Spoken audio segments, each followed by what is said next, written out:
تمہیں کل کتنی کالز کی ہے میں نے؟ کہاں مصروف تھی؟ آکاشا نے خفگی سے پوچھا۔ ایک ہاتھ سے فون کان سے لگائے دوسرے سے آنکھیں مل رہا تھا۔ بالکنی میں تولیہ ٹانگتی الہام گردن اٹھا کر اسے دیکھا۔ وہ بالکل ٹھیک لگ رہا تھا۔ تو بعد میں فون کر سکتی تھی نا تم تو جانتے ہو آکاشا کتنی ٹف روٹین ہے میری، ذہن سے نکل گیا تھا۔ رمیشا نے وضاحت پیش کی۔ ٹھیک ہے کوئی بات نہیں، ویسے سب ٹھیک ہیں گھر میں؟ آکاشا نے ایک سرسری نگاہ نیچے کھڑی الہام پر ڈالی۔ الہام منہ بنا کر کمرے کی جانب بڑھ گئی۔ ہاں سب ٹھیک ہیں، تم بتاؤ کیسا لگ رہا ہے وہاں؟ کیسا لگے گا، بور ہی ہو رہا ہوں، مس کر رہا ہوں تمہیں، آکاشا نے کہا۔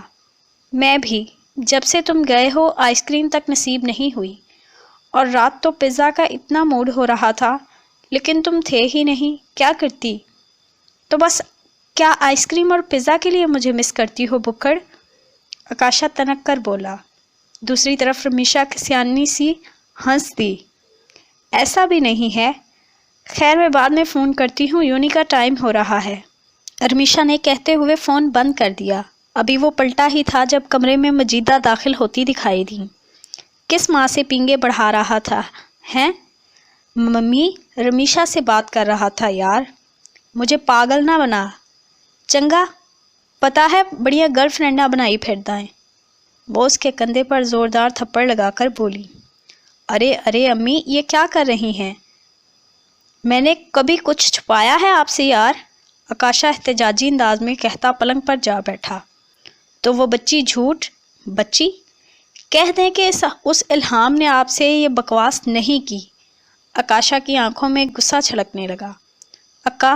نہیں ممی، بتائیں یہ بکواس اسی نے کی ہے نا؟ آکاشا نے ان کی بات درمیان میں ہی اچک لی۔ پتر وہ تو بس رہنے دیں، اس کی طرفداری کرنے کی ضرورت نہیں، جانتا ہوں میں یہ اسی کی حرکت ہے، اور آپ اس کی ہر بات پر یقین مت کر لیا کریں، اسے تو موقع چاہیے میری برائیاں کرنے کے۔ چل بغیرت نہ ہو تو، کتنی معصوم اور بھلی بچی ہے، آپ نے ایک بار اور اسے معصوم کہا نا ممی تو میں کیسرا کی پہاڑیوں سے کود جاؤں گا، بتا رہا ہوں۔ آکاشا تپ اٹھا۔ اس کا صرف چہرہ ہی معصوم ہے ماں، لاکھ ڈائنیں جہنم میں گئی ہوں گی تب جا کر اس چڑیل نے جنم لیا ہوگا۔ آکاشا نے برا سا منہ بنا کر کہا۔ ہائے اللہ کیا بگاڑا ہے آخر اس نے تیرا؟ رات کتنا پریشان تھی بچی تیرے لیے، دیکھا نہیں تھا؟ رہنے دے ممی، بس چھوڑیں، منہ نہ کھلوائیں میرا، پھر آپ نے یقین نہیں کرنا میرا، ناراضی سے کہتا وہ کمرے سے نکلنے لگا۔ پتر تیری طبیعت؟ ٹھیک ہوں ممی، ڈونٹ وری، ہاتھ اٹھا کر تسلی دیتا وہ وہاں سے چلا گیا۔ اف، اس دیوانے کا کیا کروں میں اللہ جی، مجیدہ ہتھیلیاں آپس میں رگڑتی دل ہی دل میں بولی تھیں۔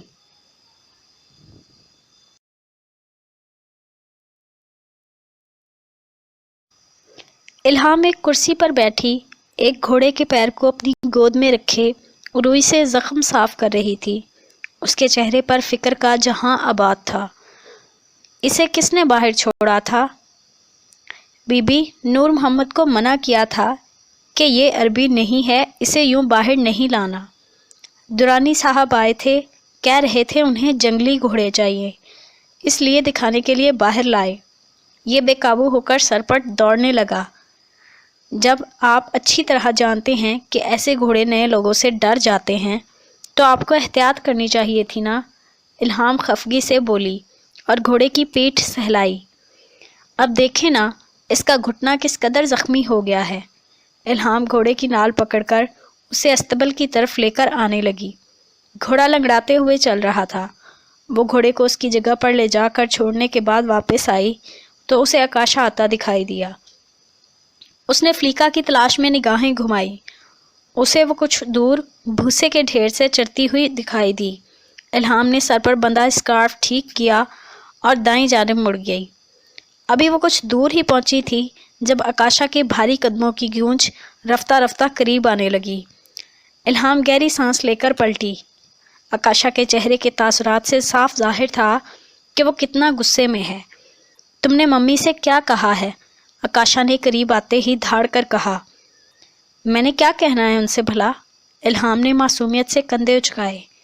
اتنی معصوم مت بنو، مجھے پتا ہے تم ہو نہیں، آکاشا خود پر ضبط کرتا بولا۔ آکاشا، اب آپ جان بوجھ کر میرے متھے لگ رہے ہیں، پھر بات بڑھے گی تو؟ بات بڑھے گی؟ میں متھے لگ رہا ہوں؟ نہیں، آخر تم سمجھتی کیا ہو خود کو؟ ہاں، آکاشا چڑھ کر بولا۔ مجھے کوئی بات نہیں کرنی، پھر بخار چڑھ جاتا ہے آپ کو اور… ایک منٹ، کیا کہا؟ بخار چڑھ جاتا ہے؟ تم کیا کہنا چاہ رہی ہو؟ تم کوئی بہت بڑی ہستی ہو جس سے لڑ کر مجھے بخار چڑھ جاتا ہے؟ لڑ کر نہ سہی، میرے گھوڑوں کی لاتیں کھانے کے بعد نہر میں ڈبکیاں کھا کر تو چڑھ ہی جاتا ہے نا، الہام نے آنکھیں گھماتے ہوئے کہا۔ اور جب میں یہی تمہارے ساتھ کروں گا نا تو بخار تو بہت معمولی ہوتا ہے، ڈبل نمونیا میں مبتلا ہو جاؤ گی۔ بس کر دو مجھ سے ٹانگیں لڑانا۔ آکاشا اسے شہادت کی انگلی اٹھا کر خبردار کرتا آگے بڑھنے لگا۔ میری جگہ پر مت بیٹھیے گا، الہام نے پیچھے سے خبردار کیا۔ اب تو وہیں جا کر بیٹھوں گا۔ آکاشا نے اسے تنگ کرنا ضروری سمجھا۔ ابھی وہ کچھ دور ہی پہنچا تھا جب گھر کی طرف سے ایک ملازم دوڑتا ہوا الہام کی طرف آنے لگا۔ اس کے تاثرات نے لمحہ بھر کو الہام کا دل لرزا دیا تھا۔ بی بی، جلدی چلیے، مالک کی طبیعت بگڑ رہی ہے۔ کیا ہوا بابا جان کو؟ الہام بکھلا کر پوچھتے ہوئے گھر کی جانب دوڑی۔ آکاشا بھی صورتحال کو سمجھنے کی خاطر واپس پلٹا اور گھر کی جانب تیزی سے بڑھنے لگا۔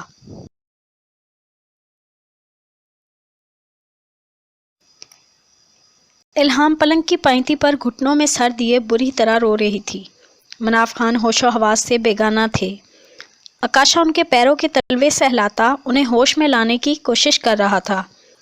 ڈاکٹر کا کب تک انتظار کریں گے؟ زیادہ وقت نہیں ہے۔ جاؤ الہام، گاڑی نکالو، ہم انہیں ہسپتال لے چلتے ہیں، آکاشا نے تیزی سے کہا۔ الہام نے جھٹکے سے سر اٹھایا اور جلدی سے اٹھ کر باہر کی طرف دوڑی۔ بھائی جان، آنکھیں تو کھولیں۔ بھیا جی، مجیدہ بری طرح بکھلائی ہوئی تھی۔ سنبھالے ممی۔ آکاشا نے آگے بڑھ کر انہیں بازوؤں میں لیا اور تیزی سے چلتا باہر آیا جہاں الہام کار کا دروازہ کھولے کھڑی تھی۔ پیچھے بیٹھو، تم ماموں کے پاس، اسے اشارہ کرتا اس کے ساتھ ہاتھ سے چابی لی اور تیزی سے ڈرائیونگ سیٹ پر آیا۔ مجیدہ الہام سے پہلے ہی مناف خان کا سر گود میں لیے اندر جا بیٹھی۔ الہام نے کچھ کہے بغیر فرنٹ سیٹ کا دروازہ کھولا اور بیٹھ گئی۔ آکاشا نے سرسری نگاہ اس پر ڈالی۔ وہ ارد گرد سے یکسر بے نیاز تھی، چہرہ سرخ تھا اور آنکھیں آنسوؤں سے لبریز تھیں۔ وہ پلکیں جھپکتی تو آنسو بہہ جاتے تھے۔ آکاشا نے تیزی سے کار باہر نکالی اور پکی سڑک پر لے آیا۔ یہ کیا کہہ رہی ہیں ممی آپ؟ آکاشا پر نئی افتاد آ پڑی تھی۔ کوشش کے باوجود بھی وہ آواز کو بلند ہونے سے نہیں روک پایا۔ بھائی جان نے اپنے منہ سے کہا ہے، میرا بچہ مان جاؤ، میں تمہارے آگے… اس سے پہلے کہ وہ ہاتھ جوڑتی آکاشا نے تیزی سے ہاتھ تھام لیے۔ ممی پلیز تھوڑی دیر انتظار کر لیں۔ رومان بھائی، وہ ہمیشہ سے تمہیں اپنا داماد بنانا چاہتے تھے۔ مجیدہ کی آنکھیں ڈبڈبائی ہوئی تھیں۔ مناف خان کی حالت کسی بھی طرح تسلی بخش نہیں تھی، لیکن آپ تو جانتی ہیں میں اور الہام ایک دوسرے سے بالکل الگ ہیں۔ مجھے پسند نہیں ہے وہ ممی۔ ٹھیک ہے، میں جا کر کہہ دیتی ہوں انہیں کہ تم راضی نہیں ہو، تمہیں ان کی بیٹی پسند نہیں ہے، وہ سرد لہجے میں کہتی اندر کی جانب بڑھنے لگی تھی۔ آکاشا نے فوراً آگے بڑھ کر انہیں روک لیا۔ ٹھیک ہے، مجھے منظور ہے، لیکن ماں… اس سے قبل وہ بات مکمل کرتا مجیدہ نے روتے ہوئے اسے گلے لگا لیا۔ آکاشا ٹھنڈی سانس بھر کر رہ گیا۔ فیضان چاچو اور رومان کے آتے ہی ان کا نکاح کروا دیا گیا تھا۔ وہ دونوں بالکل خاموش اور ساکت تھے۔ آکاشا کے لیے صورتحال غیر متوقع نہیں تھی، لیکن الہام، اسے بس اپنے بابا کی زندگی کی پرواہ تھی۔ وہ چند پل کے لیے آنکھیں کھول کر ان سب پر نگاہ ڈالتے اگلے ہی پل دوبارہ آنکھیں موند لیتے۔ الہام ان کا ہاتھ تھامے سر جھکائے بیٹھی تھی۔ کچھ فاصلے پر آکاشا دیوار سے ٹیک لگائے کھڑا تھا۔ کچھ دیر بعد آکاشا کے بابا اور باقی لوگ بھی آ گئے تھے، لیکن پچھلے آدھے گھنٹے سے مناف خان نے آنکھیں نہیں کھولی تھیں۔ پھپھو، بابا آنکھیں نہیں کھول رہے، الہام نے ہچکی لیتے ہوئے کہا۔ آکاشا نے سر اٹھا کر اس کی طرف دیکھا۔ میری بچی، پھپھو نے اسے سینے سے لگایا اور خود بھی رونے لگی۔ اسی پل فردان ڈاکٹر کو بلا لایا۔ ڈاکٹرز نے ان سب کو باہر جانے کا کہا۔ مجھے بابا کے پاس ہی رہنا ہے، الہام نے روتے ہوئے التجا کی۔ پلیز انہیں باہر لے جائیے، ڈاکٹر نے عاجزی سے کہا۔ چلو بیٹا باہر چلو، فیضان چاچو نے نرمی سے کہتے ہوئے اسے کرسی سے اٹھایا۔ الہام روتی ہوئی باہر کی جانب آئی۔ وہ سب باہر انتظار کرنے لگے۔ کچھ دیر بعد ہی ڈاکٹر سر جھکائے باہر آئے تھے۔ We are very sorry, doctor نے افسوسناک لہجے میں کہا۔ اگلے ہی پل الہام تورا کر گر پڑی۔ رومان اور آکاشا تیزی سے اس کی جانب دوڑے تھے۔ وہ ہوش و حواس سے بیگانی ہو چکی تھی۔ آکاشا نے اسے بازوؤں میں اٹھایا اور ایمرجنسی کی جانب بڑھنے لگا۔ فیضان چاچو اس کے پیچھے آئے تھے۔ پیچھے مجیدہ دھاڑے مار کر رو رہی تھی۔ آج مناف خان کو گزرے 4 دن ہو چکے تھے۔ مناف ہاؤس سے تمام مہمان بھی جا چکے تھے۔ اب فقط مجیدہ، فردان اور آکاشا کے والد ارمان ہی یہاں ٹھہرے ہوئے تھے۔ الہام کو پورے 32 گھنٹے بعد ہوش آیا تھا۔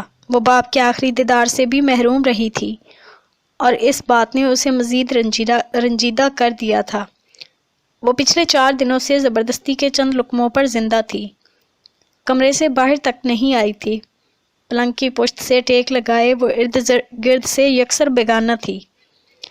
چہرے پر آنسوؤں کے مٹے مٹے نشان تھے۔ بال چہرے کے گرد بکھرے تھے۔ دفعتاً اسے فلیکا کی آواز آئی۔ اس کی ہنہناہٹ نے اسے پلنگ سے اترنے پر مجبور کر دیا۔ وہ سست قدموں سے کمرے سے نکل کر بالکنی میں آئی۔ نگاہ فلیکا پر جا ٹھہری۔ وہ اسے دیکھ کر اپنی اگلی ٹانگوں کو اوپر اٹھا کر کھڑی ہوئی۔ الہام آج اس کی بے قراری پر مسکرا نہیں سکی۔ اس کی آنکھوں سے آنسو بہنے لگے۔ دھندراتی آنکھوں میں ایک اور منظر ابھرا۔ آکاشا بڑا سا ٹب لیے فلیکا کی جانب آیا اور اس کے سامنے رکھ دیا۔ فلیکا پچھلے 3 دنوں سے اس کی بالکنی کے نیچے باندھی تھی۔ آکاشا کا رویہ بھی تبدیل تھا۔ وہ اس سے بات تو نہیں کرتا تھا، لیکن اس کے رویے میں ایک نرمی سی تھی۔ وہ جانتی تھی یہ فقط چند دن تک تھا۔ سب کی فکر اور توجہ چند دن تک تھی، پھر سب اپنی اپنی زندگی میں مگن ہو جائیں گے۔ الہام کے لیے ایک ہی جھٹکے میں ساری دنیا تبدیل ہو گئی تھی۔ وہ جیسے ساری کائنات میں تنہا رہ گئی تھی۔ خیال آتے ہی وہ وہیں زمین پر بیٹھتی چلی گئی اور سسک کر رونے لگی۔ اسے ہر چیز پرائی لگ رہی تھی۔ اسے لگا وہ ٹھنڈی میٹھی چھاؤں سے محروم کر کے کڑکتی دھوپ میں لا کر کھڑی کر دی گئی ہے۔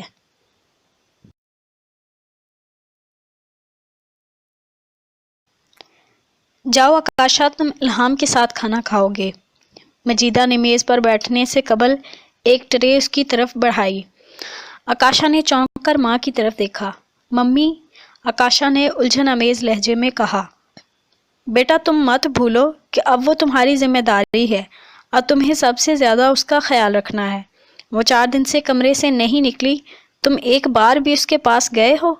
ارمان صاحب نے نرمی سے اسے احساس دلانا چاہا۔ بابا میں کیسے کیا مطلب؟ نکاح کا مطلب سمجھتے ہو؟ اب ساری زندگی کے لیے وہ تمہاری ذمہ داری ہے۔ تم پر اس کے حقوق ہیں جنہیں تمہیں پورا کرنا ہے۔ اس کی دلجوئی کرو، خیال رکھو۔ میں اس سب کے لیے تیار نہیں ہوں بابا، کچھ بھی میری مرضی سے نہیں ہوا۔ آپ لوگ مجھے اس طرح مجبور نہیں کر سکتے۔ آپ لوگ اچھی طرح جانتے تھے کہ میں اور الہام ایک دوسرے سے بالکل مختلف ہیں۔ یہ سب بے معنی ہے اب۔ اٹھو اور جاؤ اس کے پاس۔ اس وقت وہ جذباتی طور پر بالکل ٹوٹی ہوئی ہے، تنہا ہے، کوئی فضول حرکت مت کرنا۔ ارمان صاحب نے سنجیدگی سے حکم دیا۔ آکاشا نے ایک شکوہ نگاہ ماں اور باپ پر ڈالی اور ٹرے لیے اوپر کی جانب بڑھ گیا۔ کمرے میں داخل ہوا تو الہام وہاں موجود نہیں تھی۔ آکاشا نے میز پر ٹرے رکھی اور بالکنی کی طرف آیا، جہاں الہام نمک کی مورت بنی بنا پلک چھپکائے افق پر نگاہیں جمائے کھڑی تھی۔ الہام، آکاشا نے پکارا۔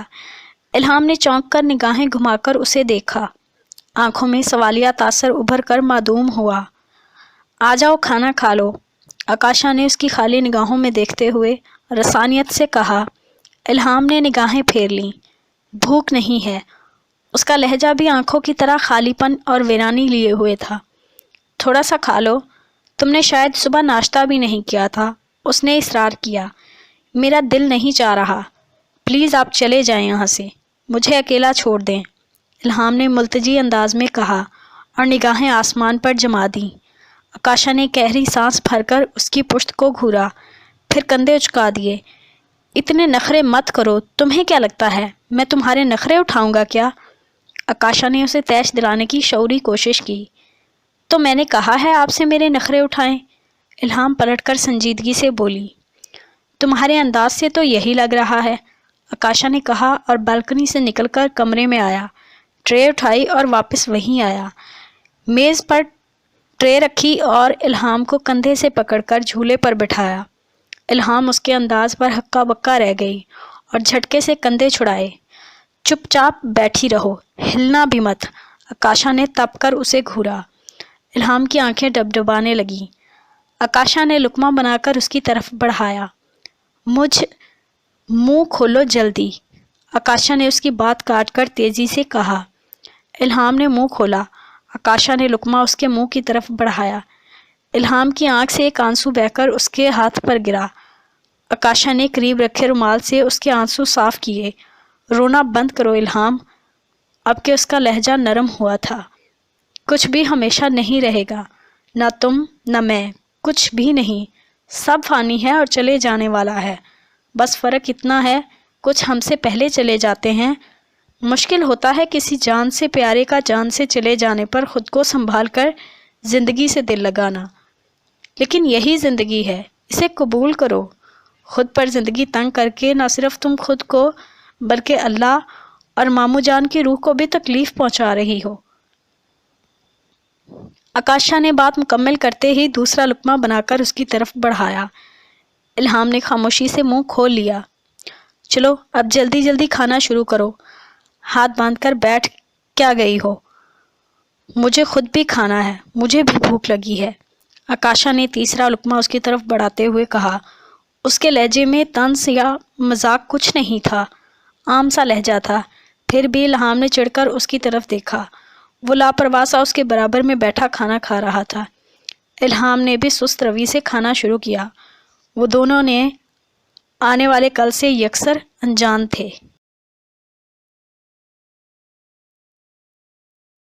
آپ لوگ مجھے اکیلا چھوڑ کر کیسے جا سکتے ہیں؟ آکاشا نے دبے لہجے میں تنگ کرک کہا تھا۔ اکیلے کہاں ہوں، الہام ہے نا ساتھ، اور ویسے بھی تم کوئی دودھ پیتے بچے تو نہیں ہو آکاشا، ارمان صاحب نے اسے گھورا۔ لیکن میں یہاں الہام کے ساتھ، مطلب یار آپ لوگ ذرا تو خیال کریں۔ آکاشا سر پکڑ کر بیٹھ گیا۔ پہلے ہی اس کی ایک نہ سن کر اس کے ساتھ اتنی بڑی زیادتی کی گئی تھی، وہ احساس ندامت کے زیر اثر رمیشا سے بات تک نہیں کر پایا تھا۔ دل الگ خفا، دماغ الجھن کا شکار، من موجی سا آکاشا اس صورتحال کی بدولت تناؤ کا شکار ہو چکا تھا۔ لیکن ممی یار یہ سب کیا ہے؟ آکاشا نے ماں کی جانب دیکھ کر احتجاج کیا۔ کیا ہے؟ تم تو ایسے جلے بیٹھے ہو جیسے تمہاری کمر پر کیسرا کی پہاڑیاں لاد دی ہوں ہم نے، وہ چڑھ کر بولی۔ تمہارے بھائی کا کام رکا ہوا ہے، تمہارے بابا بھی زیادہ دن یہاں نہیں رہ سکتے، اور ہمیں بھی ماں ہونے والا ہے، گھر کا نظام بھی سنبھالنا ہے، پر تم یہیں رہو گے کیونکہ فی الحال الہام ہی تمہاری واحد ذمہ داری ہے جسے تم نے دل و جان سے نبھانا ہے۔ جب تک وہ پوری طرح نارمل ہو کر زندگی کی طرف لوٹ کر نہیں آ جاتی، تم نے اس کا پورا خیال رکھنا ہے اور یہیں رہو گے تم، سنا؟ لیکن ممی رمیشا کیا رمیشا؟ تمہیں 100 دفعہ کہا ہے فضول سوچے ذہن سے نکال دو، اور ویسے بھی اس کا رشتہ طے ہو رہا ہے، ارمان صاحب نرمی سے بولے۔ آکاشا بری طرح چونکا۔ کیا مطلب ہے اس بات کا؟ یکدم پریشان ہو کر پوچھا۔ مطلب یہ کہ تمہاری پسند یک طرفہ ہے، وہ تمہیں پسند نہیں کرتی۔ یہ کیسی باتیں کر رہی ہیں آپ ممی؟ آکاشا نے الجھن آمیز لہجے میں پوچھا۔ اس کا سر چکرانے لگا تھا۔ آخر ایسا کیسے ممکن ہے؟ بالکل ٹھیک کہہ رہی ہے تمہاری ماں، اگر اسے بھی تم میں کوئی دلچسپی ہوتی تو وہ اپنے کلاس فیلو کے لیے ماں کو راضی نہ کر رہی ہوتی، اور تم اچھی طرح جانتے ہو اس نے ہمیشہ انکار کیا ہے تمہارے رشتے سے۔ اگر تمہیں لگتا ہے تعلیم مکمل کرنے کے لیے وہ انکار کرتی رہی تو غلط فہمی سے نکل آؤ بیٹا، ارمان صاحب نے اس کا کندھا تھپ تھپایا۔ میں زیادہ کچھ نہیں کہنا چاہتا، تم اتنے بھی کم عقل نہیں ہو،